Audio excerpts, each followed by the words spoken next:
মীনপালক বন্ধুসকল কি খবৰ আপোনালোকৰ এইবাৰ অত্যাধিক বৰষুণ হোৱাৰ বাবে কিছু ঠাইৰ পুখুৰী জলমগ্ন হোৱাৰ বাবে যথেষ্ট ক্ষতি হৈছে মীনপালকসকলৰ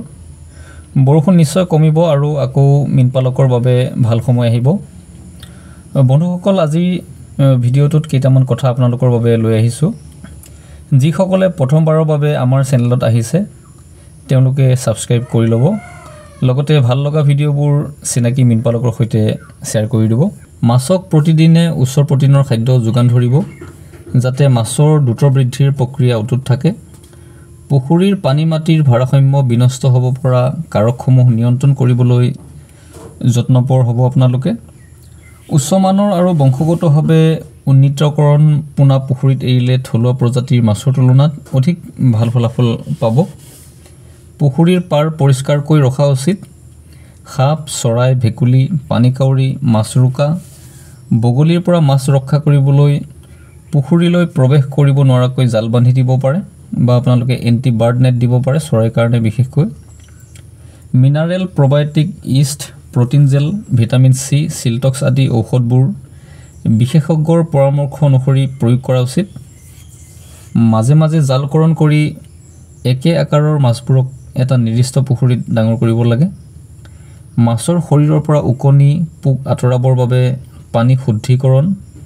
ঔষধ আৰু কীটনাশক ঔষধ বিশেষজ্ঞৰ পৰামৰ্শ অনুসৰি আপোনালোকে প্ৰয়োগ কৰিব অত্যাধিক গৰমৰ সময়ত অৰ্থাৎ ৰ'দ দি থকাৰ সময়ত আৰু অত্যাধিক বৰষুণ দি থকাৰ সময়ত খাদ্য দিব নালাগে যেহেতু তেনে সময়ত অৰ্থাৎ বেছিকৈ বৰষুণ দি থকাৰ সময়ত অক্সিজেনৰ পৰিমাণ যথেষ্ট কমি থাকে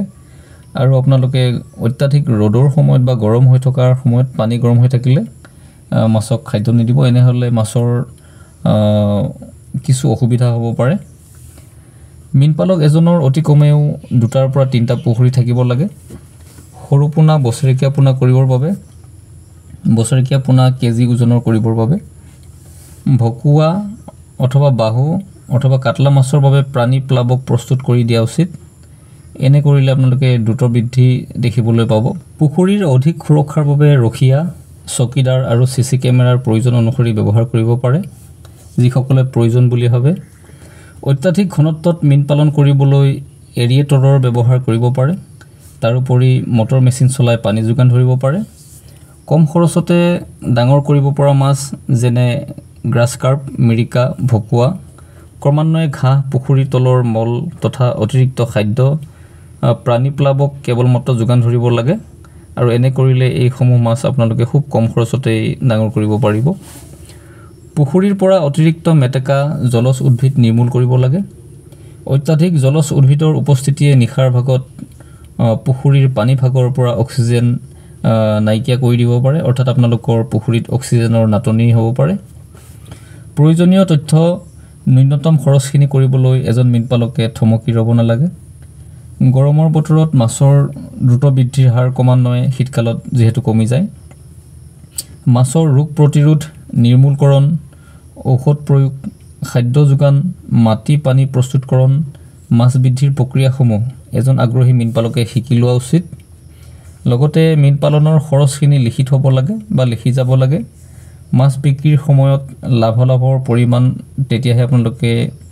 জ্ঞাত হ'ব পাৰিব অৰ্থাৎ আপোনালোকে মীন পালন কৰোঁতে দানাৰ বাবদ পোনাৰ বাবদ ঔষধৰ বাবদ ক'ত কিমানখিনি খৰচ কৰিছিলে এই খৰচখিনি আপোনালোকে এখন বহীত লিখি যাব লাগে আৰু যেতিয়া বছৰৰ শেষত বা মীন পালনৰ শেষত যেতিয়া আপোনালোকে মাছখিনি বিক্ৰী কৰিব তেতিয়া আপোনালোকৰ লাভালাভৰ পৰিমাণটো নিশ্চিত হ'ব পাৰিব অৰ্থাৎ আপোনালোকৰ খৰচখিনি বাদ দি কিমান লাভ হ'ল এইখিনি আপোনালোকে জানিবৰ কাৰণে এটা হিচাপ লিখি যাব লাগিব যে ক'ত কিমান খৰচ কৰিলে আপোনালোকে মীনপালক বন্ধুসকল আপোনালোকে উচ্চমানৰ ভাসমান খাদ্যৰ বাবে লগতে উচ্চমানৰ পোনাৰ বাবে আৰু ঔষধৰ কাৰণে আমাৰ সৈতে যোগাযোগ কৰিব পাৰে আমি আমাৰ মীনপালকসকলক উন্নত খাদ্য লগতে উন্নত মানৰ যিসমূহ পোনা যেনে জয়ন্তী ৰহু আমুৰ কাৰ্প জিআই কাটলা অৰ্থাৎ জেনেটিক্যালি ইমপ্ৰুভ কাটলা আদি পোনাসমূহ যোগান ধৰি আহিছো লগতে ৰূপচান্দা চিতল মাছ লাগিলেও আপোনালোকে পাব যেহেতু এই মাছসমূহৰ বাহন ক্ষমতা যথেষ্ট ভাল আৰু আমাৰ ইতিমধ্যে বহু সফল মীনপালক আছে তেওঁলোকে মীন পালন কৰি যথেষ্ট লাভৱান হৈছে আৰু আপুনিও যদি নতুনকৈ মীন পালন কৰিবলৈ আৰম্ভ কৰিছে তেন্তে আমাৰ সৈতে যোগাযোগ কৰিব আমি আমাৰ ফালৰ পৰা যিমানখিনি পাৰোঁ সিমানখিনি আপোনালোকক দিহা পৰামৰ্শৰে সহায় কৰিবৰ কাৰণে সদায় প্ৰচেষ্টা অব্যাহত ৰাখি আহিছোঁ আৰু প্ৰচেষ্টা চলাই যাম আপোনালোকে ভালকৈ মীন পালন কৰক আৰু ব্যৱহাৰিক তথ্যসমূহ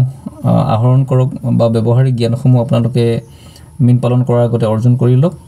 আৰু আমাৰ সৈতে আপোনালোকে যোগাযোগ কৰিবলৈ নাপাহৰিব পুনৰ নতুন ভিডিঅ'টি লৈ অহাৰ প্ৰতিশ্ৰুতিৰে আজিলৈ সামৰিছোঁ